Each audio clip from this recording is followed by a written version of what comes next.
Okay, the international break is over and we are back again. So I welcome you guys all to Palm Sports Extra. And today being Saturday, we have a lot of actions coming through today. So I have with me here my only boss and then my very own Josh Pop.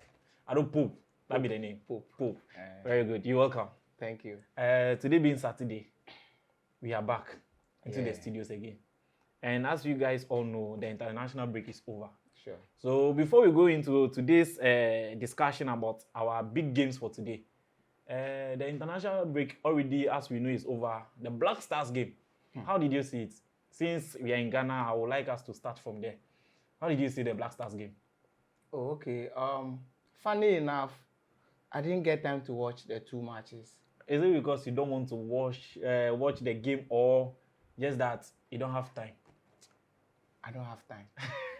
Because we know some of you guys, when it comes to Black Stars, you don't really pay attention to the game. Yeah. Is it because of the way they play, or you just don't find interest in watching the game? Some of us, for let me say about 10 years now, we've lost interest in Black Stars. Okay.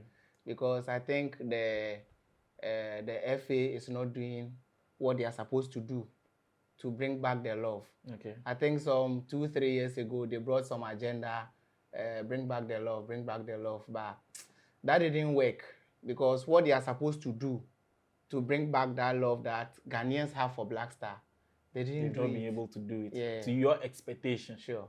So our very first game was against Angola during the international break. And then for the very first time in 24 years, the Black Stars lost at home for the very first time. And a lot of people attributed the loss to the nature of our pitch. Since you said you haven't been able to watch the game, do you really think the pitch played a major role in that loss to Angola? I would say yes, because looking at the standard of players we have, and then those players playing in their clubs, if you check the pitch they used to play on in their various clubs compared to what we have in Ghana, as in our national level, trust me, bro, it's not anything to write home about. And as we speak, CAF has withdrawn Barbara Sports Stadium from hosting international games. Yeah. And as a whole nation, as Black Star, a recognized country, because the Black Stars made their first appearance in the World Cup in the year 2006. That was in Germany.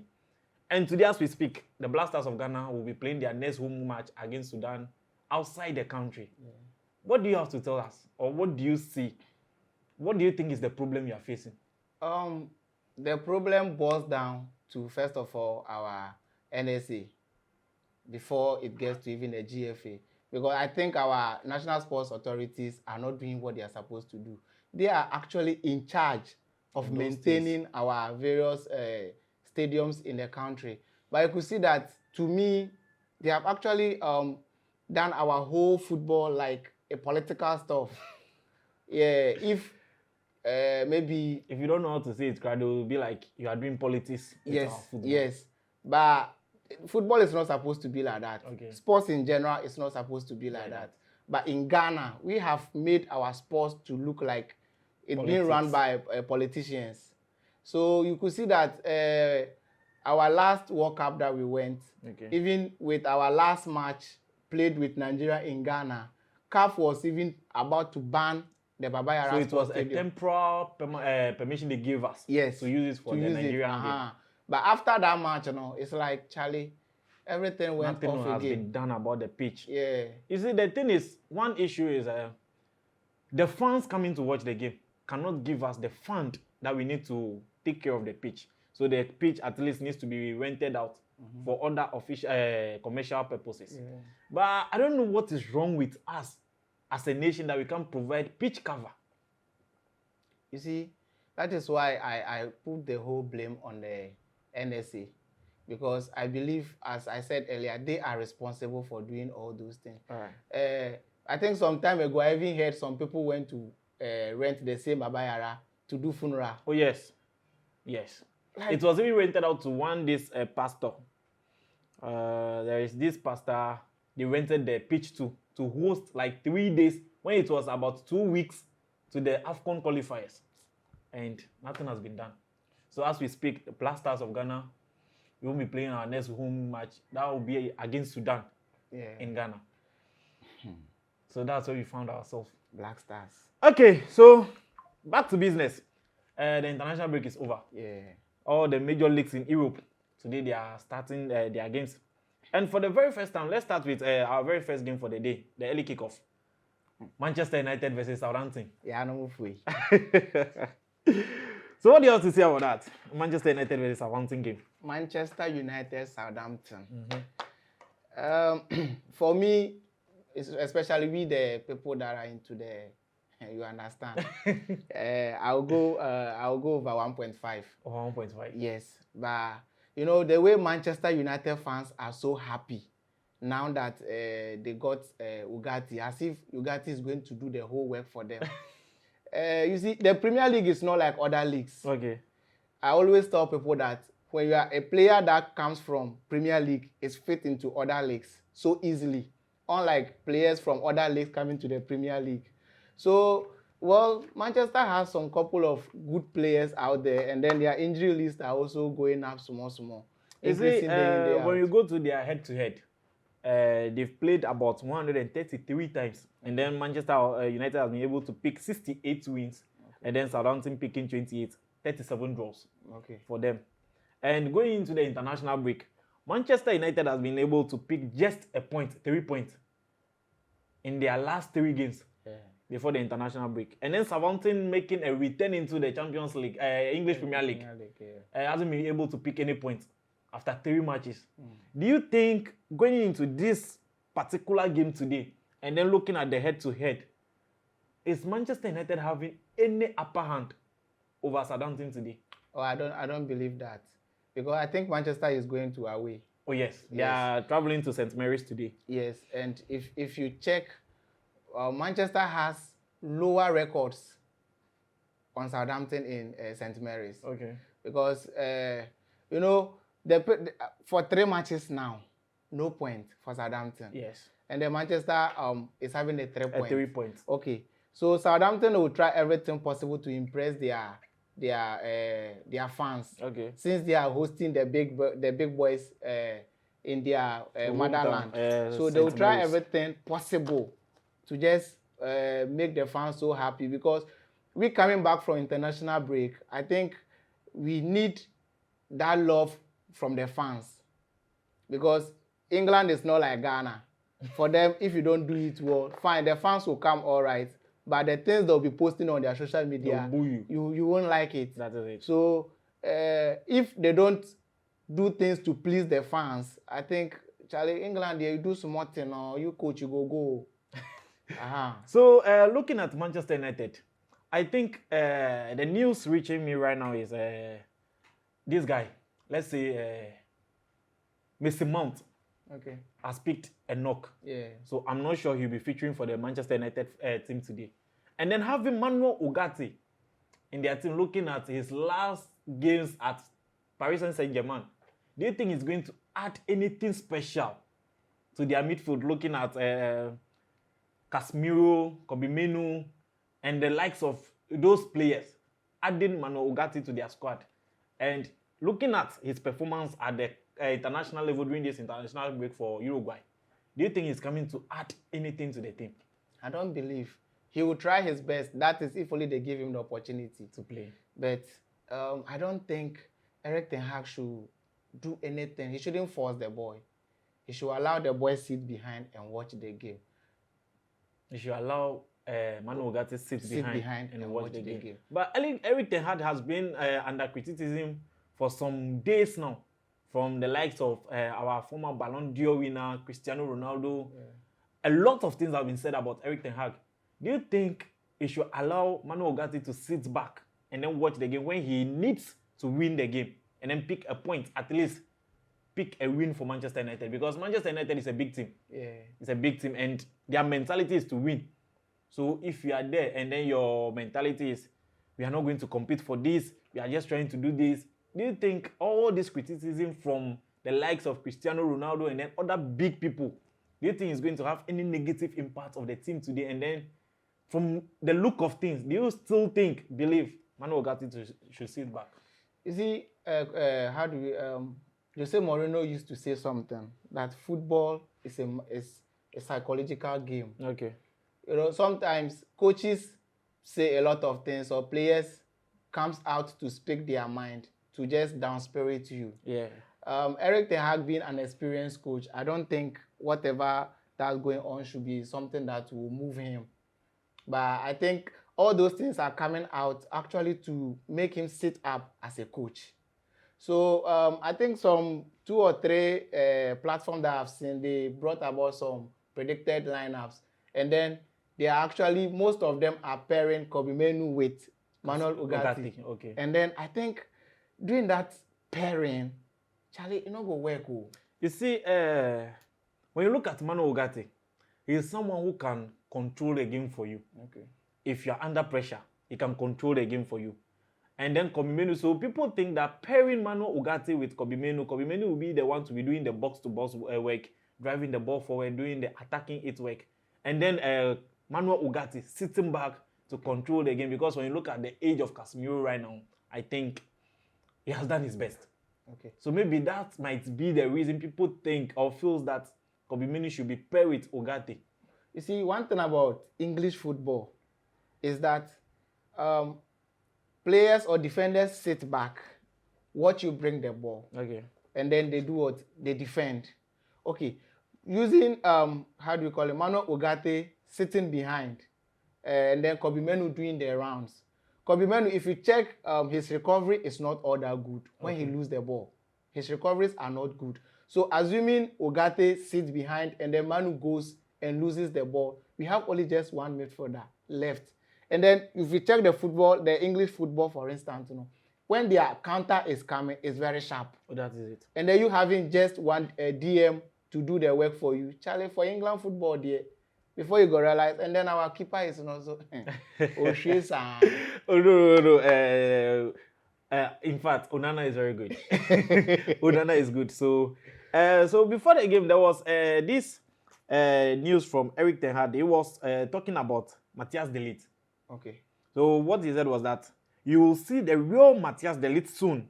He had a very difficult preseason because he didn't play. His only start was the last game against Liverpool. He's not in a rhythm yet, but once he's up to full speed, you will see the different quality. You see what are they talk? That the English football is a different thing. Oh yeah. We all believe De Ligt is a player when he was at Ajax and then yes, Bayern. and then Barca. Okay. Okay. You see, Eric Ten Hag believes that those players he was using are still the players he has. When he was at Ajax, those boys were playing very well for him. For instance, how do we call him? This Manchester winger that he bought from Ajax. Anthony. Everybody believed Anthony was the best now. But where is he now? He's doing samba dance. The English football is different. You can't build your team on those boys that you used before. You can't build your team on those boys you used before. Onana was very good under him when he was at Ajax. But what do we see now? The league, every league has some particular players you used to play. So you can't assume that, okay, De Ligt was very good when he was playing under you, and then now that he's with you here again, he will be the De Ligt that you've seen once before. It's not like that when it comes to the English football. So as I said, he has confirmed it himself. He gave De Ligt the opportunity for his first game against Liverpool. And then they lost Porto. We see say De Ligt no be anybody to the English football. For now. Yes. Let's say for now, because De Ligt, we all know what he can do. We are hoping so. So that's why I said that when it comes to Ugarte, he shouldn't force the ball. So what is your prediction for today's game? Manchester United early kickoff against Southampton. I'll go for Southampton win. Southampton win? Yes. Hey. How sure are you? Because when you look at Southampton hasn't been able to pick a point yes. in their last 3 games. They've lost against They've lost against Newcastle, Nottingham Forest, and then Brentford. And they still feel that Southampton is going to I'll still go offset. for them. I'll still go for them. You still go for them. But both teams to score. Both teams to score. Yes. So our game boys out there, today, my boss is telling you that if you want to play your game, you should go for over 1.5 or both teams to score for today's game. Manchester United against Southampton. And let's go to our next game for today, like Chelsea Bournemouth. For the very first time, Chelsea is returning from the international break without any injury. Yeah. The only issue we are having right now is Enzo Fernandez. He went he went under a surgery. Okay. And it's not something so serious. Yeah. But I'm very sure he won't be featuring for today. Chelsea against Bournemouth. Bournemouth, them our wives, so. Yeah. Bournemouth be Chelsea and wife. Okay. And then if you see how Enzo Maresca is building his team now, it's like day in, day out, he's seeing what he wants. Okay. If you check the comments he always make, especially on Sancho, you could see that he knows what he wants from his players. So talking about Enzo himself having a surgery and not featuring today, we don't have a problem. Because when it comes to our midfield, there are no say Chelsea. Our midfield is now fully packed. Are you a Chelsea fan? Yes. Wow. So two Chelsea fans. You're welcome. Thank you. So when you look at Chelsea's lineup, maybe those who will not be likely to start today, those who are suffering from injury, we have Malo Gusto, Rhys James, Omari Kaliman, Philip Jorgensen, and then Romeo Lavia, and then Cole Palmer. Yeah. But those people, they are questionable. Cole Palmer and then Romeo Lavia, they might be featuring for today. Okay. Do you think with these players not featuring for Chelsea, do you still have upper hand over Bournemouth? I think we do.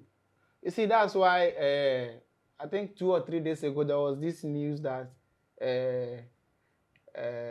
Chilwell is traveling with a team.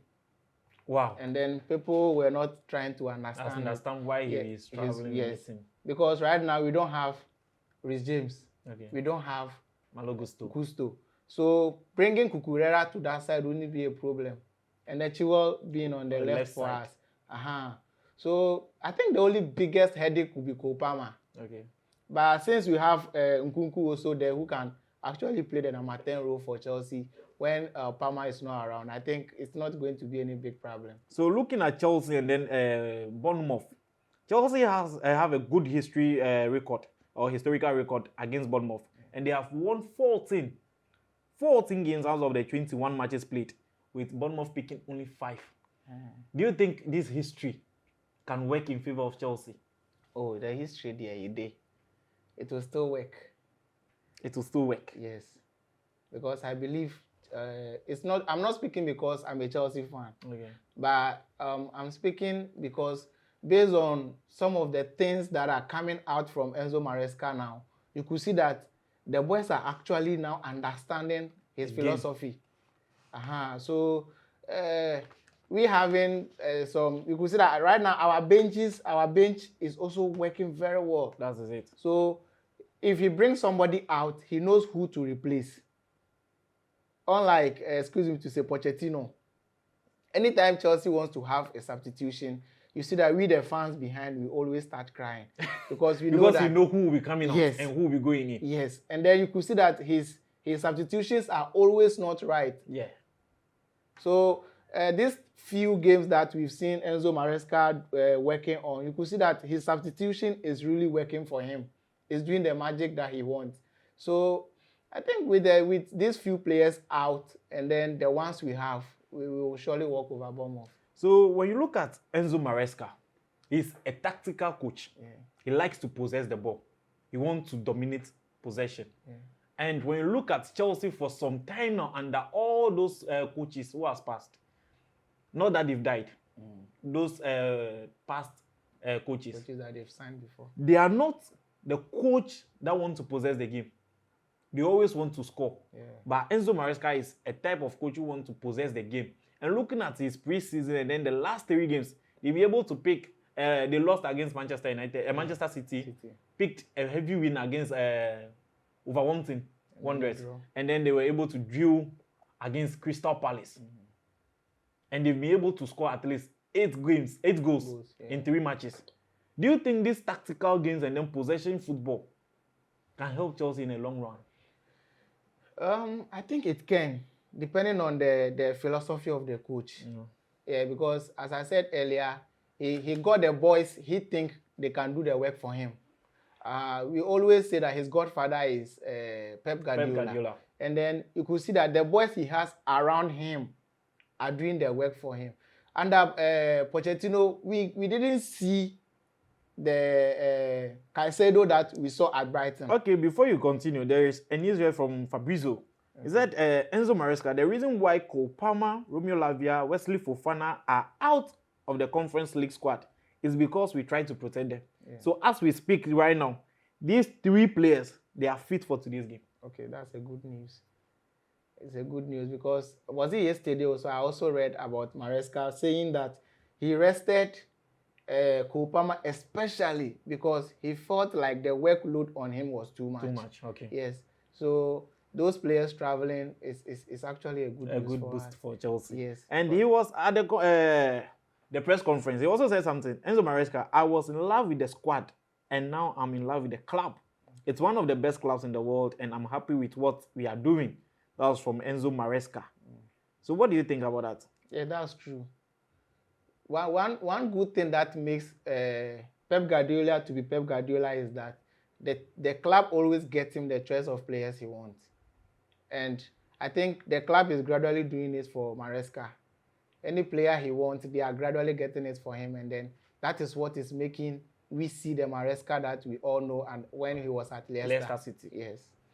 Very good. So he said something. So looking at Jordan Sancho coming into this squad right now that we have, looking at the crop of players Chelsea has, and then Sancho coming in, is there any boost or any confidence for all the Chelsea fans looking at us or watching us right now that yes, Sancho coming in is a good boost? Yes, there is. You see, Sancho is a kind of player that I think he's the Hazard we missed. Sancho has a similar quality to Hazard. Okay. Yeah, and then you could see that he's very good on the 1v1 situation. Yes, and then Madueke is also yes. Chelsea saw that potential in Madueke. That's why they brought him. But I think Pochettino wasn't able to bring that out of him. Out of him. Sure. So Maresca is gradually doing it, and we are seeing the Madueke that Chelsea saw and then they bought. Yes. So I think Sancho is going to give us what we want. Sancho is really going to give Maresca what he wants. He is the one training them. And the day in, day out, the comment you receive from the coach means that the guy is actually a type of player that he wants. So your final word and then your prediction for Chelsea, Bournemouth. And the good news too for Chelsea is, in as much as I'm not afraid though, but Kepa Arrizabalaga has been loaned to Bournemouth, and he will be keeping the goalpost for Bournemouth today. It's part of the loan agreement. Yeah. Even if he were to be in the poker, I will still score him. So what's your final prediction? I'll go for a win for Chelsea. A win. Yeah. And so our game boys out there. Yeah. Give them something. I'm calculating the game. But when you look at their last 3 games they played, in fact, Chelsea has been able to produce a number of goals. Sure. But Chelsea can win today with over 2.5. But if Bournemouth should make a lose, they will still receive what Wolves also had. Okay. Yes. So they will still be receiving about 6 goals. Yes, if they make a lose. The Chelsea fans out there, I just want to tell you this early morning or this morning that if you want to play your game, or if you're a game where you want to play, see, the Chelsea we knew in the past is not the Chelsea we are seeing right now. Make sure you put your money on Chelsea. Yes. So always go for the over 2.5. The London derby is tomorrow. Arsenal, Tottenham Hotspur. And as we speak, Arsenal is suffering from a lot of injuries. Martin Odegaard, Mikel Merino, and then a red card for Declan Rice. Yeah. How do you think they are going to face this game, looking at the stubbornness of Tottenham Hotspur? If they were to lose Odegaard and then they have Declan Rice, I don't have a problem. but they're losing those two players. Declan Rice is not actually serving a red card. Yes, so it means he's not going to Going play. to be part. And then Odegaard is having an injury, so I think he will probably go for Partey and Jorginho. Okay. Which I don't know how that is really going to work for him. But we know Arteta, we know the magic he can do since he has once worked under Pep Guardiola. So we are just hoping for a very nice game tomorrow. But I think it's going to be a draw. A draw. Yeah. A draw for Arsenal and then Tottenham space. Yeah. But both teams to score. So before we leave, Real Madrid, Real Sociedad today. That'll be our final. So what's your take on that? Real Madrid, looking at Real Madrid, their last game, they played without Jude Bellingham. Yeah. And then Kylian Mbappe coming into Real Madrid hasn't been able to reciprocate what he has been doing at PSG. Yeah. Do you think there is going to be any magic today? I don't really think so. You see, Madrid is gradually, I would say they are swap building the team again. Okay. Because Mbappe coming in and then they play without a typical number 9. It's a whole problem for them. So they are just now trying to build a team that will fit them not playing a typical number 9.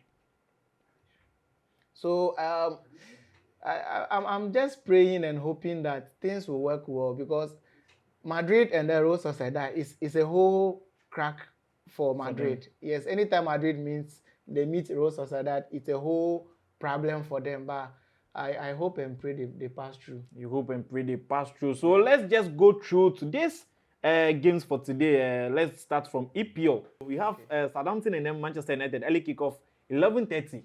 2-1 for Southampton. 2-1 for Southampton. We have Brighton and Wolverhampton and then Ipswich Town. 2 p.m. exactly. That's our second game. Both teams to score.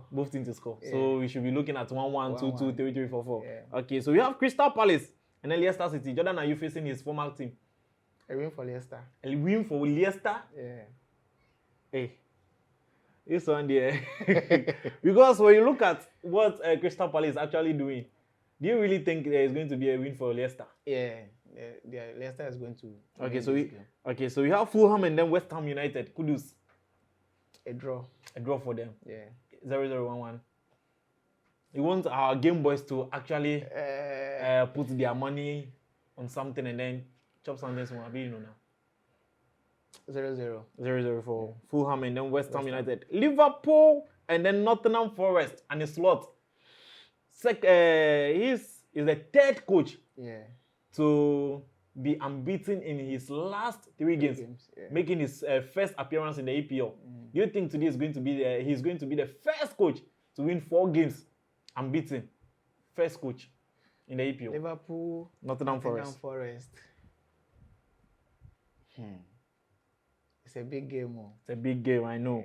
But just give us something. Liverpool, looking at their last game, comparing the two. Well, I'll go for Liverpool. You go for Liverpool? Yeah. So Liverpool to win? Sure, maybe 2-1. 2-1 or 1-0? 2-1, 1-0. Okay, so we have Manchester City and then Brentford. Oh.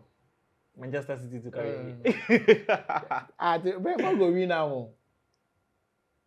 At Etihad. Oh. I will be there here. At Etihad. We'll come back and you say. Okay. True. Aston Villa, Everton. Win for Aston Villa. Aston Villa. And then Bournemouth and then Chelsea. That will be the last game for the day. For us, Chelsea 4-0. 4-0 for Chelsea. Okay. So today, our EPL games for today, we have Southampton and then Manchester United coming on at 11:30. We have Brighton and Wolverhampton and Ipswich Town at 2 p.m. We have Crystal Palace and then Leicester City 2 p.m. Fulham and then West Ham United. We have Liverpool and then Nottingham Forest, Manchester City and then Brentford, Aston Villa, Everton and then Bournemouth, Chelsea at exactly 7 p.m. When you go to the La Liga, we have Mallorca and then Villarreal, Espanyol versus Alaves, and then we have Sevilla versus Getafe and then Real Sociedad versus Real Madrid. Your final word before we say bye-bye. My final words, well, I'm just happy we are back. We are back from the international break because it was actually a boring week when we're actually within the international break. So the fans should expect nothing at the best. Yeah, from all their various clubs. So that'll be all for today. I go by the name Mhizkal. You can just call me Mhizkal anywhere you see me. And then my big boss, I'm Josh. Josh Pope. and then to our producers, and then thanks to our very sponsor, Fit Life. Chale over a chinyagbe. Tanebe ejibia no chike agbana no shejagba get Fit Life. Ole Accra, Dodowa, Numo Anti Street. You can call them on 0506 236597 0506 236597. Fit Life. Just take one and then you'll be free from everything. Never for them no Fit Life. So if you're watching us, this is your first time watching us, I will just beg you to please subscribe to Palm TV, Palm Studios on YouTube, Facebook, anywhere. So just subscribe to us and then click on the notification bell. Click on the notification bell and then select all so that in case we post anything good, anything new, you'll be the very first to receive it. Thank you guys all. We are out of session. Bye-bye.